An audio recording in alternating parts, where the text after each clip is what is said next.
If you haven't already seen, there have been many leaks over the last few months of an updated, refreshed 2025 Kia EV6 that should be going on the market sometime this year. And we also know that the Kia EV3, their small electric SUV, should be going on sale as well sometime this year. But we didn't really have concrete knowledge of when that was going to happen. But thanks to Kia's recent Investor Day, we now have some more information. Beyond these two vehicles, we're also learning more about Kia's long-term plan for the company in their transition to EVs and what other types of vehicles might be included in this plan. So if you're interested in a refreshed Kia EV6 or a small electric SUV, then stay tuned. Hey everyone, it's the Ioniq guy. If this is your first time to the channel, I want to say welcome. My name is Corbin. I cover all things Hyundai, Kia, and Genesis EV related. So if you want to stay in the loop, make sure you hit that subscribe button. So over the last 6 months to a year, we have been seeing all sorts of leaks of the Kia EV3, and over the last more recent few months, the refreshed Kia EV6 that's going to be going on sale at some point soon. Beyond an updated front end with some new angular lighting to kind of go in family with the Kia EV5 and EV9, we don't really know too much else about the upcoming Kia EV6, but it's probably safe to assume that it's going to be pretty similar to the new Ioniq 5, where it's going to get an 84 kilowatt hour battery pack that's going to yield probably more range for the EV6 versus the Ioniq 5. The Ioniq 5 will see about a 20-mile range bump.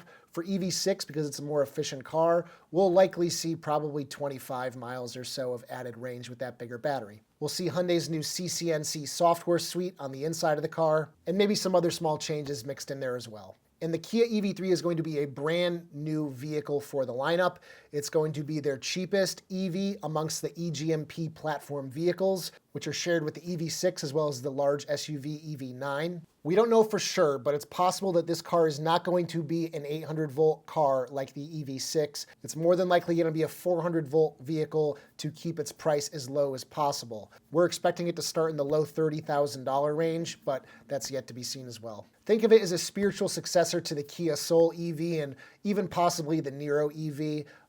Probably going to be pretty similar in size. Thanks to Kia's Investor Day, where they obviously update their investors on what's going on, we now have their roadmap for the rest of this year. And I'm going to show you that right now. And you can see, based on this, product enhancement for the EV6 is expected in Q2 of 2024. And guess what? It's Q2 of 2024. So we should expect to hear more about it anytime in the next couple months. And then right on the line between Q2 and Q3, the EV3 is supposed to be revealed. Now, we don't really know what the definition of launch is here.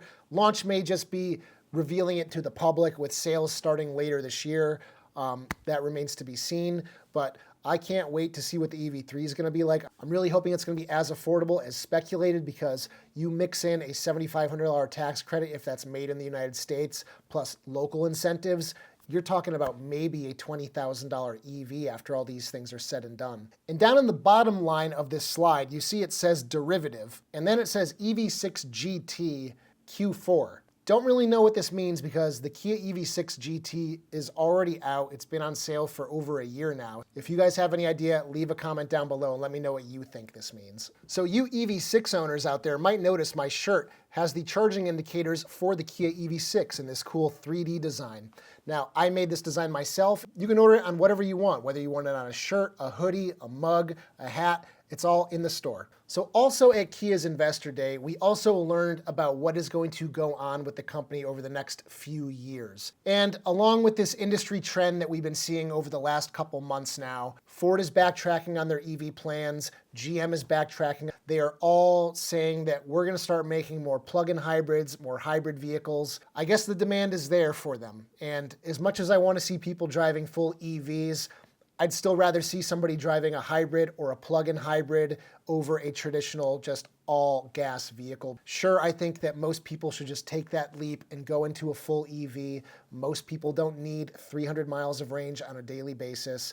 But if having a plug-in hybrid is that gateway drug to getting hooked on EVs, then you know what, so be it.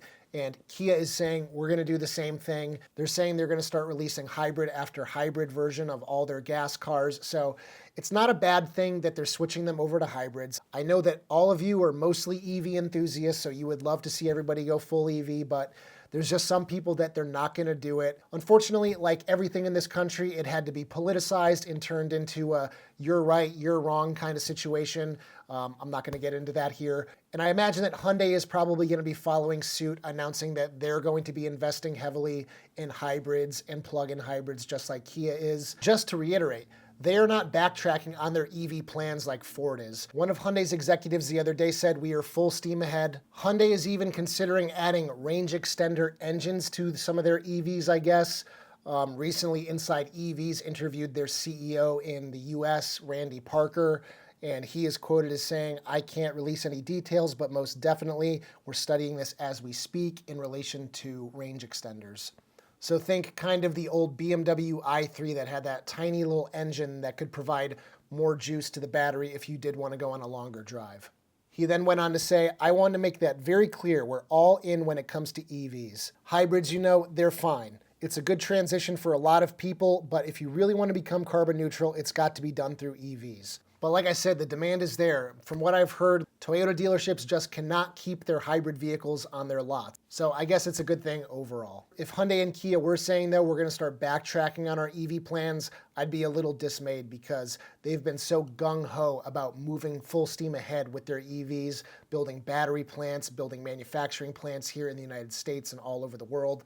So I just want to see them really go all in with their EVs. They have great products. We know they have great products. Sure, they have some issues, but there are a lot of good things about Hyundai and Kia's EVs that make them really appealing to anybody that's in the market for one of these cars. So anyway, guys, that's the update on Kia and their plans going forward. If you liked today's video, give it a thumbs up. Subscribe if you haven't already done so. Check out my store at ioniqguy.com for cool accessories for your Hyundai, Kia, or Genesis EV. And I will see you guys in the next one. Take care, everybody.